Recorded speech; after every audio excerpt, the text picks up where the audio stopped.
That's Nick. And that's Joseph. And today we're here to talk about Cuckoo, the sophomore film directed by Tilman Singer, which premiered at the 2024 Berlin International Film Festival. It is being released courtesy of Neon on August 9th, 2024. Hearing Cuckoo makes me think of Cynthia Lee Fontaine. Oh, everybody loves her Cuckoo. Everyone loves her Cuckoo. I guess. This director has one previous film. Lose from 2018, which also premiered at Berlin, if you like Cuckoo and hadn't seen that, I suggest taking a look. I don't know that it's entirely successful on every front, but I love the look of it, and it's kind of a unique possession film. What is Cuckoo about? A 17-year-old girl is forced to move with her family to a resort where things are not what they seem. What is your pull quote? A creature feature that more than lives up to its name, Cuckoo may not always succeed in its strangely staged narrative, but a creepy, perverse Dan Stevens and a resilient, imperiled teen played by a compelling Hunter Schafer complement this tale's offbeat tendencies. Mine. Cuckoo is an intriguing bird that isn't as loony as I had hoped. I did enjoy this movie. Bird is the word. And I do think it's quite good. Yeah, I do too. What is it about? It's modern day, and we see a family of four traveling to a resort lodge in the Bavarian Alps. So who is this family? There's a dad, his newish wife, their kid, and then a child from the dad's previous marriage. And she's sort of the star of the film. Her name is Gretchen, played by Hunter Schafer, who we reviewed in a couple things, including the Hunger Games Ballad of Songbirds and Snakes. Oh. She's in Euphoria. She's probably best known for that. And was also in, she had one scene in Kinds of Kindness. I didn't recognize her. I do know the character you're talking about in Kinds of Kindness. I really liked her in this film. I agree. But she is with her dad because... Played by Marton Csokas. Because her mom has died, and she's only 17. But so she's reluctantly with her dad and her stepmom. Jessica Henwick. And so they get there, and immediately as the audience, we know something's not right. Dan Stevens greets them, and he's acting kind of weird. I really like him in this film, too. He's playing a German character. Erik König. And I'm not an expert in German, but I thought his portrayal was really cute. His accent is and fine. Believable to me, an American who doesn't know much. But he's acting weird. Then there's this doctor who says she's the neighbor. Dr. Bonomo. So, like, okay, clearly something's going on at this resort. We also, like, the family has a pet dog that's creeped out by something in the woods. We can hear something like screeching in the woods. So we know something's not right.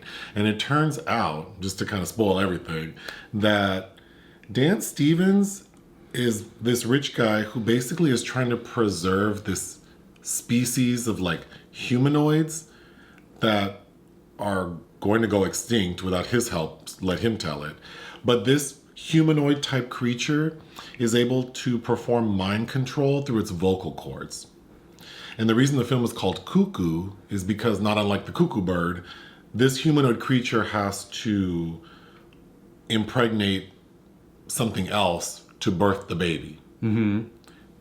Like how cuckoo birds lay their eggs in other birds' nests and let that bird raise it. Which was also the metaphor for Village of the Damned, which is based on the book The Midwich Cuckoos.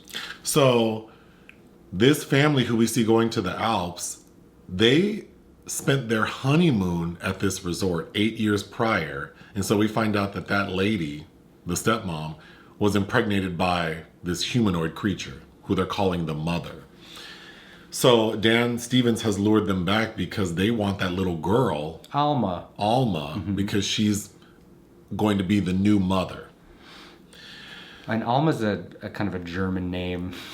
And Alma is mute, but of course everything culminates in Gretchen trying to get out of this resort and save her sister, which we can talk about. Because initially you wouldn't think she'd want to save her sister. But she does, which results in, we presume, everyone involved being killed.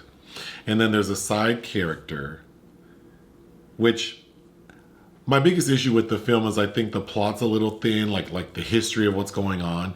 Because this resort that's supposed to be like experimenting and breeding these humanoids apparently also takes just regular hotel guests. Because one day, earlier on, this lesbian French lady, I think. Yeah, Àstrid Bergès-Frisbey. She shows up and she likes Gretchen. Which kind of bothered me because I thought that lady's too old for Gretchen because Gretchen's a child. But anyway. True. I guess maybe legally in Germany she's not. But she's about to turn 18.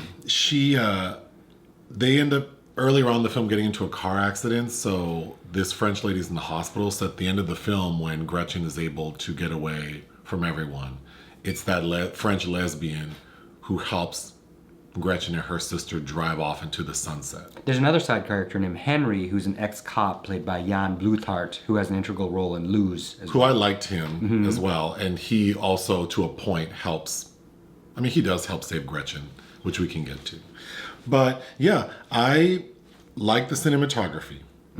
Paul Faltz was the cinematographer. I really like the soundtrack. Yes, Simon Waskow did the music. I think they both worked on Lose with the director, but or at least one of them. But yeah, the sound design is integral. Yeah, well, and then the sound editing is really important because we hear these creatures, and for the first half of the film, we don't know what it is, but clearly something's not right. I thought that was very effective.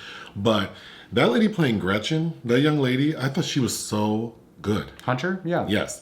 And of course, I like Dan Stevens. I don't know that I think his character is a villain, but he was perfect for this role because he's handsome in that very disarming way. He's a mad scientist archetype for sure. But he doesn't seem to want to harm people. He's more concerned about preserving this humanoid. So when Gretchen shows up, we know something's wrong because the female doctor, the neighbor, when she sees Gretchen, she's like, I didn't hear about you. And Gretchen goes, why would you have heard about me? And Dan Stevens interrupts and goes, oh, this is your neighbor, Dr. blah, blah, blah. Oh, she decided last minute to come with her dad. So then that's when we know, they were not anticipating her. And they exchange this knowing look, and they're like, isn't that a wonderful stroke of luck? And then Dan Stevens immediately, his character tries to keep this teenage girl occupied. He gives her a job at the front desk of this resort, but she can only work during the day. She can never be there at night. And she's working with this lady named... Is it Greta? Well, the actress name is Greta Fernández, who's Spanish, but I think her name is Dixie, maybe. Something cute. Beatrix, something cute. I liked her energy as well. I did too. I thought her hair was cute, but so she's there working with her and sticking with the things I liked. I did think all the performances were really strong, and I think the story is very interesting. Probably the main thing that didn't work for me is I had so many questions about this resort. If its sole purpose is to breed these humanoid cuckoo bird ladies, then why are we allowing regular people to occupy the space? It also feels very contained. There aren't a lot of characters. That's almost impossible to contain. Right. This kind of animalistic behavior. But I agree that Lodge should have acted like a country club where you could only have access to it if you have a membership or something. Because the mother, the main mother who's running around terrorizing folks to a degree, she's roaming freely. And it would seem that somehow Dan Stevens keeps this humanoid in check using a flute. So I thought that was strange. It also seemed like Beatrix didn't know what was going on. Well, and they've come to accept abnormal behavior because a couple different women that are guests are throwing up in the lobby by the sundries corner. Yeah. But and then it would appear that those are all women that are occupying this one bungalow called the Lover's Nest. Yeah, so I agree. I wish that this would have played more like maybe some sort of country club where members only, because we also see that they're in this town where the hospital that's not too far away, I guess. I mean, it's quite a drive for them to get there, so I don't know. Anyway, this hospital also seems like it has everything they need, but there's really no one in there. So is Dan Stevens just funding everything? This center that specializes in research for chronic pain? Yeah, it's a chronic pain center. But then we know that the lady doctor, the neighbor, she knows what's up because there's a scene where we get a lot of exposition from her character to a nurse explaining the mother creature. So yeah, it just seemed kind of odd that... And they're doing it when the young Alma they're supposedly doing a sleep experiment on her, according to her parents, who they whisk away somewhere else by making Beth, Jessica Henwick, sick. Because the mother of Alma's suspicious. Like, like, why are y'all testing my daughter and saying that she has epilepsy? And then they drug the mother and tell her to go home for the night. But the way that Dr. Bonomo is speaking, like they're recording notes about they're witnessing this experiment, it doesn't make sense that she'd be saying those things in that moment, because even the nurse that's assisting her would know all this already. Let me go through my notes. First off, watching the trailer, there were like 4 different pull quotes, and a couple I agreed with, but a couple I thought were hyperbolic. One is wild, blood-soaked, big screen fun. No. It's not that bloody, and I didn't think it was that fun. It's definitely eerie, genre, like... It's interesting. Psychological. And it has a really creepy... The mother bird cuckoo creature is very interesting to me. And then another quote says, sure to scare the living daylights out of you. I mean, I don't... This is about the same level of horror scare as Longlegs, which I thought was very low. Like, who are these simple people, and why are they gaslighting us? I'm so tired of that shit. God. But I do think the creepiest scene in the film is, so Dan Stevens tells Gretchen, you can only work during the day. You need to be out of there before nightfall. Like, you're not allowed to work at night. But one night, her coworker, Beatrix, says, can you cover me? Because I haven't had a night out with my boyfriend in a while. Who's this local cop who's involved in the scheme. And it seems like Beatrix has no idea that she's in danger. Even though if she works at night, she would have seen all the weird stuff. But Gretchen's working and weird stuff is happening. And Gretchen ends up going home on her bike. Even though Dan Stevens is telling her, stay there, I'll come get you. Do not go out. Because it's quite a ride through the mountains to get from the front desk to Gretchen's family's like lodging. Even without a monster in the woods, I would say that's probably dangerous. It was creepy, but then I think the most effective, and the cinematography was fantastic, is Gretchen's riding her bike, and Gretchen also likes to listen to music a lot, which turns out to save her because it makes her immune to the humanoid's vocal mind control because it's blocked out by the music. But in this instance, she's riding home in the dark through this mountain trail. And as the audience, we can see something running very fast, like alongside her. And then the way they play with shadows until we ultimately see that it is this creepy thing was very effective. Yes, and it chases her up into the hospital and it's after hours, so they have to buzz her in. And it's very effective because she hits her head very hard on the glass, much like a bird hitting the window. Yes, that sequence I thought was, like, I wanted more of that. Excellent. Yeah. So the lesbian, after that incident, now Gretchen is really like, I need to get the hell out of here. She had saved up some money and she stole money from the front desk. And she's saying, all I need is to get to an airport. And the lesbian wants to be with her because we see them making out at one point. She says, oh, well, I'm headed to Paris and there's an airport in Paris. Come with me. So they go. But then Dan Stevens is controlling the creature with the flute. And the creature like jumps in front of the car they're driving, which causes a terrible accident. And we know that it's coming because another mechanism, a visual mechanism, is like this deja vu moment where the seconds leading up to a confrontation with the creature are repeated. Let's talk about that more. So yeah, the way the creature's mind control works, the way we see it as the audience, is whomever is affected, it's almost like whatever they're doing goes into a time loop. Yeah. So we see as the audience, like whatever this person just did, like they pick up a book, put it down, it keeps repeating. Like the Omega-13 mechanism from Galaxy Quest. And then but everything looks shaky, and then it's like the sound editing is very effective. I liked that device. I thought it was cool. I agree. But the lesbian and Gretchen end up in the hospital badly injured. And then we see that, because up to this point, Gretchen's dad and her stepmom, because little Alma's having seizures. She's also mute. There's already something off about this little girl. And the lady doctor is saying, oh, Alma has epilepsy, and it's probably brought on by Gretchen's old raggedy ass stressing her out. So then I felt so bad for Gretchen because her dad and stepmom are blaming her for her stepsister's ailment. So that's unfortunate. And then the dad is kind of very cold towards Gretchen. And then sort of everything kind of culminates in the moment where Dan Stevens sort of exposes his cards. But not before he says, oh, Gretchen, you have a package. And Gretchen, because Gretchen's plan the entire time was to move back into the house she and her mom lived in.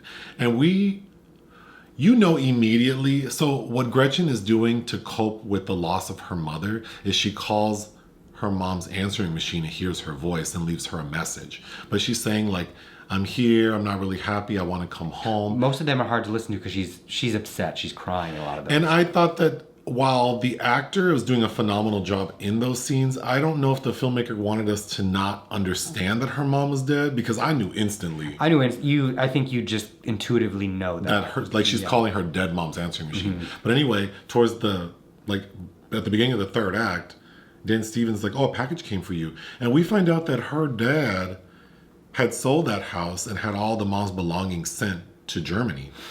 Which was confusing to me because Gretchen keeps calling that answering machine. And it's still on. Mm-hmm. And it's still on and recording. So then how did they sell that house, pack it up, and ship the stuff to Germany unless the film took place over the course of the entire summer? Because then we see Gretchen unpack the answering machine and listen to the messages she left, including one very important message that her sister left. So up to this point, Gretchen is not feeling Alma. Mm-hmm. She even says to the movers, she's annoying. She seems very disconnected from her. Even though Alma seems to be very interested in her stepsister. Gretchen all the time. Yeah, she was trying to emulate her. Yes, yeah. But we see that, or we hear that little Alma, who, like you mentioned, is mute. She uses a voice box type thing to communicate, that this little girl was leaving messages on Gretchen's mom's voicemail saying Gretchen misses you, please call her back, you're always welcome to come visit us. So when Gretchen hears that, she has a change of heart about her stepsister, and that's when she realizes she needs to save her. But that's not before Dan Stevens tricks Gretchen and basically locks her in one of the resorts to I'm assuming, impregnate her. Mm-hmm. And then we see that these other humanoids, we only see one other one. Mm-hmm. We see the main one, who kind of remind me of Jane Krakowski's character in 30 Rock. Mm-hmm. Oh, you know who she looked like? That John Waters character in Crybaby. Hatchet Face? Hatchet Face. Didn't you think she looked like that? Well, because her eyes look crazy. And the blonde hair. And that blonde wig. Kalin Morrow is the woman. She's credited as the hooded woman, but she's Mama Bird, basically. She's Mama Bird. Yeah. But we see that creature, but we also see another young lady. She's the one in the opening scene that runs away. We see some young lady escape like a house. It's her. And the way they impregnate the women, I'm assuming, because we see it happen twice, is this female creature, kind of squats down and digs in what I'm assuming is her, vagina, mm-hmm. and pulls out all this viscous goopy stuff, and I don't know what they do with it. We don't see. I think they're supposed to shove it in the other woman, into the surrogate's vagina, in the human woman's vagina, and it's supposed to be just an egg, and then they're supposed to be impregnated by a male, and a male has to fertilize that egg. But yeah, so Gretchen almost gets impregnated, but then she ends up being saved by that cop guy, Henry. Yeah. Do I know him from anything else? No, the only other thing I know him in is from this filmmaker's previous. He has a great look, mm-hmm. but he ends up shooting and killing that creature and Dan Stevens. He kind of looks like the main actor from The Outsider that you liked, with the Outsider. Cynthia Erivo, that Stephen King miniseries. He looks like the blonde actor from that. Well, yes, yeah, actually. God, what's his name? Yes. Yeah, you know what? But that guy's a redhead. Yes. Yeah, so he's the brunette version. But anyway, they escape, but then we find out Dan Stevens' wound was not fatal. And then he shows up at the hospital and he kills I keep calling her Lady Doctor, which is not what I should be saying. Dr. Bonomo. Mm-hmm. Dan Stevens kills her, and before he kills her, he says, oh, all those secret recordings you've made of me, are they still at your house? Okay. And then he kills her. So I was a little confused by that. It seems like the staff here is not fully involved, except the doctor does know everything. Uh-huh. But then some staff don't. Well, I just don't understand how the plan has gone so awry that he has to kill everybody. Because the doctor explains to what looks like a nurse what this is. Mm-hmm. So then it's so this the other staff member has been working here not knowing what they're doing. I thought that was weird. Yeah. But the final showdown is Gretchen. There's a cool scene with like a bookshelf, and then we really get to see the mother creature in full form. Gretchen ends up stabbing and killing her, but now Dan Stevens is trying to kill Gretchen to get Alma. And that cop guy, there's like a showdown where they're kind of like... The cop wants to kill Alma, and Dan Stevens clearly does not. And then Gretchen's trying to take her away from both of them. And Gretchen's using Alma as a shield because she knows Dan Stevens won't shoot her. Well, they have to position themselves so they're both a shield for each other. I thought that sequence was very good. But right before that is to me the second best scene in the film, which is this really emotional moment that I got teary at both. Oh, I've seen it twice. And where Gretchen's talking to her sister? Yeah. Oh, I forgot. That is a very good scene. Because the mama bird lady is trying to come up and swoop up Alma, and Gretchen has to make it seem like she's going to injure Alma to the cuckoo bird lady. So they're trying to advance, and Alma sees that there's like this sharp object above her head, and so she flees from Gretchen thinking her sister's trying to injure her. So when they're cooped up together, again, fleeing the two men, she has to explain to her, I would never hurt you. Via sign language. And she says, my mom got your messages and she called me back and she said, thank you. Yeah, I thought that was a really well done scene. And then the end is they're kind of at a stalemate because neither the cop or Dan Stevens is going to put their gun down. And Gretchen is stuck there holding Alma and she can't get away. And that's when all of a sudden, Alma covers Gretchen's ears. And that's when we realize that Alma's going to use her voice control, mind control. And that's what freezes the two. They're able to get away. And then we hear them both shoot their guns. So presuming they both were killed. And then they're able to escape. And then they ride off with the French lesbian into the sunset. Yeah, there's a lot about this film that I thought worked very well. Yeah. And I would be anxious to see this filmmaker's next film. Yeah, I wouldn't. This is something that I think he could further develop this lore in an interesting way. Actually, yeah. Yeah, well, because I also was a little confused, like, what... These creatures could be used in a... Like, they could be weaponized, yeah, right? Because they can exact mind control. But I guess that's a testament to the intriguing story, is that I want more, which is not a bad thing. Right, yeah, I agree. What would you give Cuckoo? 3.5. I thought it was very good. I would give it 3.5 out of 5. Join us on Patreon and listen to our podcast. Bye.